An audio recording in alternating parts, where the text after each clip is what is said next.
j'adore. J'espère que vous allez tous bien. Je vous retrouve aujourd'hui dans cette nouvelle vidéo où nous allons voir un temps qui est beaucoup employé en breton et c'est le temps du passé composé. Pour ma part, je trouve que c'est un des temps qui est le plus facile à employer. Donc il faut savoir que le passé composé s'emploie à peu près comme en français, avec l'auxiliaire avoir et avec l'auxiliaire être. Donc l'auxiliaire avoir, c'est le verbe kaut. Si vous n'avez pas vu ma vidéo sur le verbe avoir, je vous invite à la regarder, je vous mets le lien ici. Et pareil pour le verbe être, donc c'est le verbe bout en breton, vante.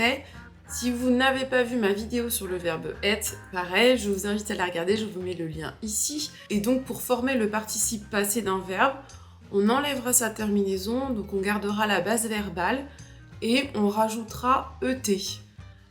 Par exemple, il y a aussi des verbes du coup qui finissent en ET, dont l'infinitif est en ET, comme par exemple cousquette. Et dans ces cas-là, en fait, ça reste comme c'est, la terminaison reste en ET en fait. Donc je vais vous donner plusieurs exemples. Pour dire tu es levé, on dira te zo savet. Donc là, vous voyez que on commence avec le sujet. Les phrases se forment beaucoup comme ça en vante et aussi du coup agroa. Donc te zo savet, on a le te qui est notre sujet.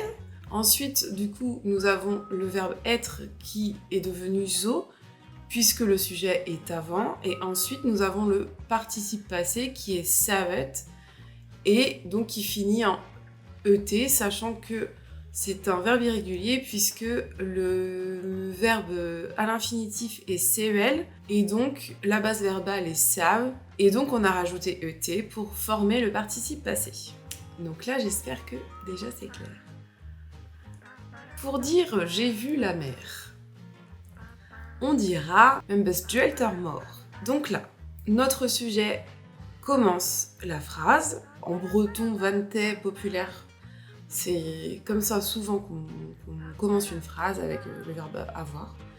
Donc vous avez le « me » qui est votre sujet. Ensuite, du coup, on a le verbe « avoir ». Donc là, « embes ».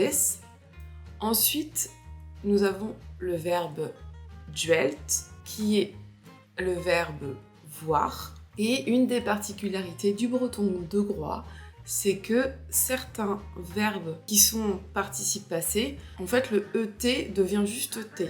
Donc par exemple, pour dire, on dira l'art. Pour dire perdu, on dira colt. Pour le participe passé de fermer, on dira jart. Pour le participe passé de tchemer, on dira tchemert. Pour laisser, on dira lecht. Enfin bon, il y a une petite liste comme ça dans la thèse d'Elmar Ternes. Si ça vous intéresse, vous pouvez aller voir sur internet, elle est disponible. Il n'y a à ma connaissance, enfin là c'est le seul exemple que j'ai en tête, et le verbe être ne correspond pas à la traduction comme en français. Je m'explique. Par exemple, quand on dit tozobet, donc ça veut dire tu as été.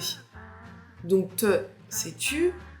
Zo, en fait, là c'est notre verbe être en breton, mais par contre, en français, ce serait traduit par le a, as, donc le verbe avoir.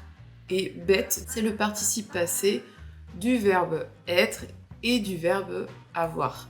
Donc c'est un peu le seul truc qui peut être peut-être déstabilisant par rapport à la formation de ce passé composé, mais sinon je trouve que quand même c'est un temps qui est assez simple, qui devient assez facile à employer, et vu que ça ressemble quand même assez au français dans l'emploi des auxiliaires, et du coup juste qu'il faut enlever la terminaison et rajouter ET pour former le participe passé, je pense que c'est quand même à la portée de beaucoup de bretonnants, de nouveaux bretonnants, de personnes qui ont le désir d'apprendre le breton.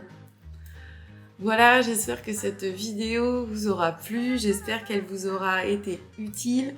N'hésitez pas à vous abonner à ma chaîne, n'hésitez pas non plus à lâcher un pouce si vous avez aimé, n'hésitez pas à me suivre sur les réseaux sociaux. Et n'hésitez pas à laisser des commentaires si vous avez envie d'ajouter des choses à cette vidéo ou si vous avez envie de partager des choses que vous savez sur le breton. Voilà, je vous dis à la semaine prochaine, prenez soin de vous. À tchenavo!